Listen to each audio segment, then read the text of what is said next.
Thomas the Tank Engine loves his branch line.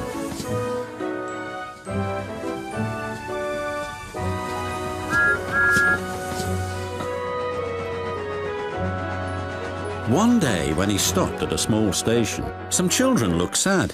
They've closed our playground and our favourite sand pit. Teacher said the sand is soiled and too dirty to play in. Please help us, Thomas, they pleaded. I'll see what I can do, replied Thomas kindly.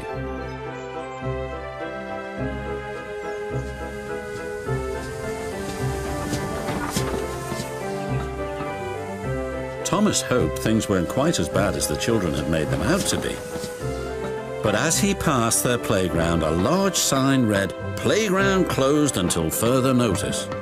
The children were right, thought Thomas sadly. He puffed into the yards and was just about to tell the other engines about the playground when Percy rushed in. "You look glum, little Percy. What's up?" asked Gordon. "The Fat Controller told Driver that he's using Harold to show a special visitor the island instead of using any of us engines."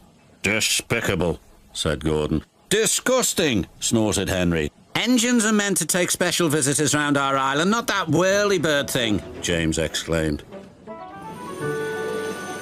Gordon was the first to see Harold. "Harold thinks he can go faster than me. I'll show him."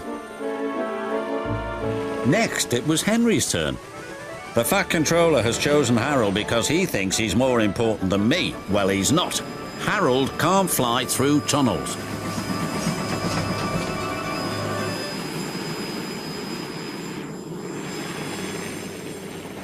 Percy stopped by a signal on his branch line near a field where sheep were grazing. Harold hovered for a while, then buzzed away. "I know what he's doing," said Percy. "He's counting sheep."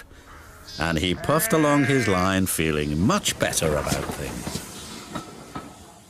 That evening, the engines talked about the situation.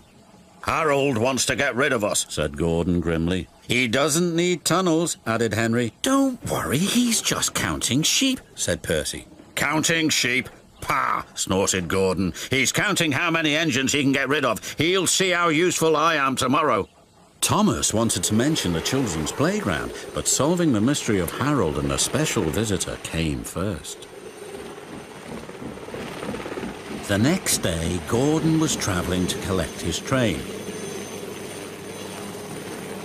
"We'll show that whirlybird just how fast you can go, Gordon," said his driver.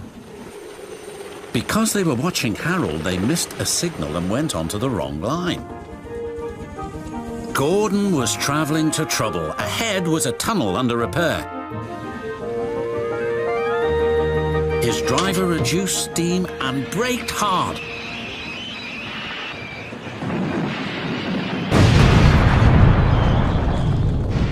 But it was too late.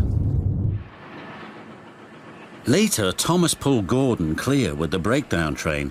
The Fat Controller spoke severely to Gordon's driver about the accident. "Will Gordon be scrapped, sir?" asked Thomas sadly. "What makes you think that?" said the Fat Controller. Thomas decided to pluck up courage. "Because the engines think the special visitor is here to see if we can be replaced by Harold," he replied. The Fat Controller laughed. "Ho, ho. Well, the engines are wrong and you shouldn't listen to rumours, Thomas. This gentleman is making a new playground for the children. It was easier to find a suitable site from up in the air." "And what's more," said the special visitor, "that tunnel sand will be perfect for the playground. Found by accident and rumour, you might say." The Fat Controller still uses Harold to fly above the island. But all the engines know that Harold isn't spying on them. He is, in his way, just being very useful.